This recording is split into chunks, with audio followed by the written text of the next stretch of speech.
Bismillahirrahmanirrahim. Assalamualaikum warahmatullahi wabarakatuh. Alhamdulillah, bertemu lagi kita dalam pembelajaran kita pada kali ini.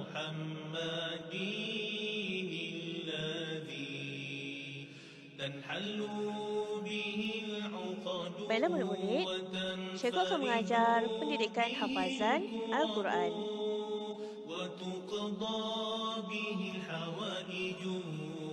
Pelajaran kita pada kali ini iaitu adab-adab sebelum membaca dan menghafaz Al-Quran. Ada adab sebelum membaca dan menghafaz Al-Quran. Yang pertama, bersugi. Pastikan ya murid-murid, sebelum kita membaca Al-Quran, perlulah kita bersugi terlebih dahulu, iaitu membersihkan mulut dan juga gigi. Yang kedua, suci dari hadas kecil dan hadas besar. Yang ketiga, bersih pakaian dan tempat. Yang keempat, menutup aurat. Pastikan pakaian kita adalah pakaian yang bersesuaian dan juga sopan.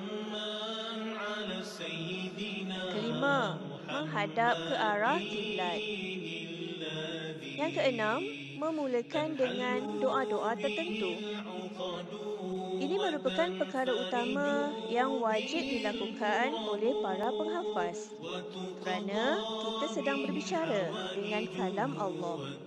Maka terlebih dahulu perlulah kita mulakan dengan bacaan Al-Fatihah, diikuti dengan bacaan istighfar, seterusnya berselawat ke atas Nabi dan membaca doa yang disarankan, iaitu daripada surah Al-Hijr ayat 9. Bismillahirrahmanirrahim. Inna nahnu nazzalna dzikra wa inna lahu lahafizun.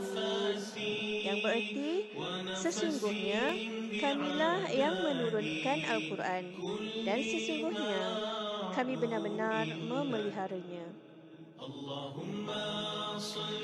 Adab yang ketujuh iaitu membaca isti'azah, iaitu membaca A'udzubillahi minasyaitonirrajim. Dan adab yang ke-8 iaitu memuliakan mushaf Al-Quran. Ingat ya murid-murid, jangan sesekali kita letakkan Al-Quran pada sembarang tempat. Seperti contoh, di atas lantai dan sebagainya.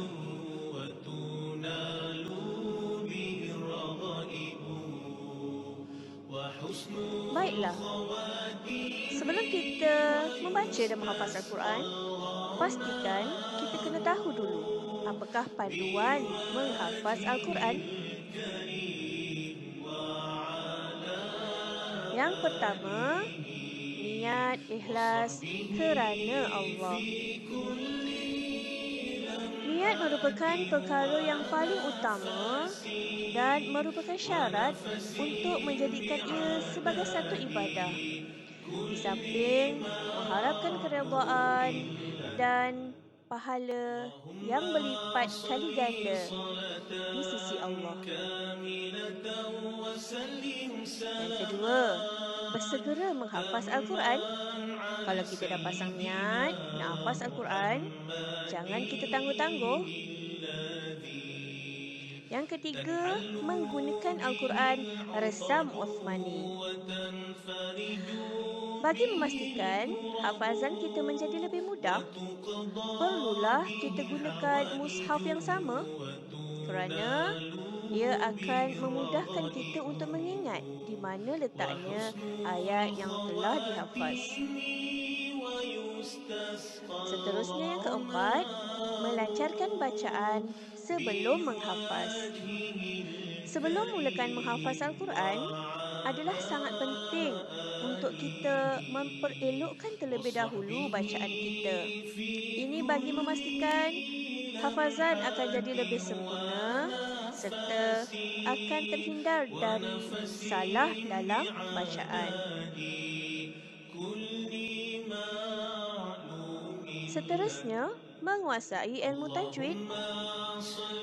Penguasaan ilmu tajwid ni sangat penting bagi menghindarkan dari kesalahan bacaan yang boleh merosakkan bacaan itu sendiri. Seterusnya, menyediakan jadual waktu hafazan.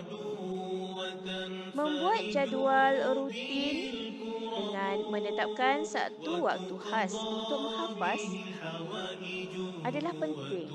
Ini kerana ia akan menjadikan seseorang itu lebih berdisiplin serta menepati waktu. Seterusnya yang ketujuh, menghafaz di bawah bimbingan guru. Yang kelapan, memilih waktu yang sesuai seperti mana waktu-waktu yang disarankan, seperti contoh selepas solat subuh, sepertiga malam, perantaraan antara waktu maghrib dan juga isyak, dan juga dalam solat fardu atau sunat. Panduan seterusnya ialah khusyuk serta mengetahui makna ayat. Seterusnya kita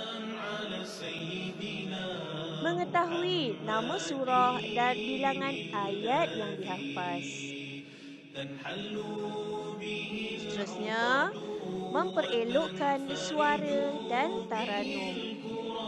Ia adalah sebagai salah satu cara untuk kita mencantikkan lagi serta memperelokkan lagi bacaan secara berlaku. Sebagai tujuan juga memberi kefahaman kepada para pembaca terhadap kecantikan serta keindahan kalimah Allah. Seterusnya, memberi perhatian kepada ayat yang serupa. 11. Memperdengarkan bacaan kepada guru atau orang lain. Ini adalah sebagai salah satu cara untuk menghindari bacaan kita salah. Maka, perlulah dibaca kepada guru atau orang lain.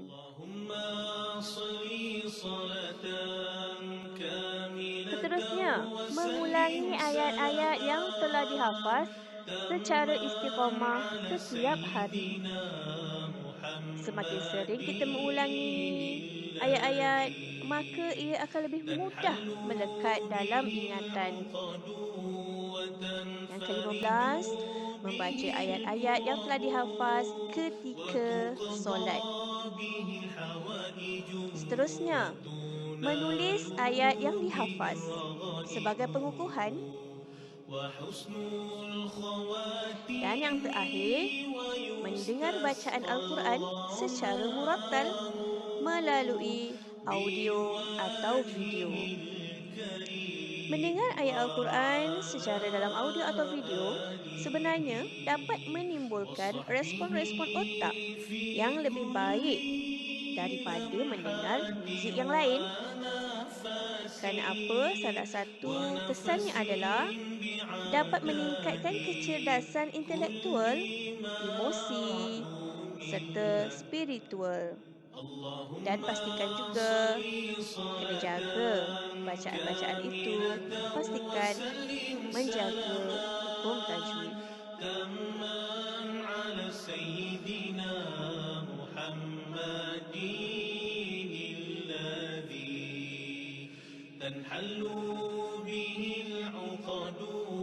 Anak, itu sahaja pembelajaran kita dalam hafazan Al-Quran, iaitu adab-adab sebelum membaca dan menghafaz Al-Quran serta panduan menghafaz Al-Quran. Semoga apa yang telah cikgu terangkan dapatlah kamu semua fahami dan jadikan sebagai panduan. Dan kita akan bertemu lagi pada pembelajaran yang akan datang. Cikgu sentiasa akan mendoakan kamu semua cemerlang di dunia dan di akhirat. Amin. Assalamualaikum warahmatullahi wabarakatuh. اللهم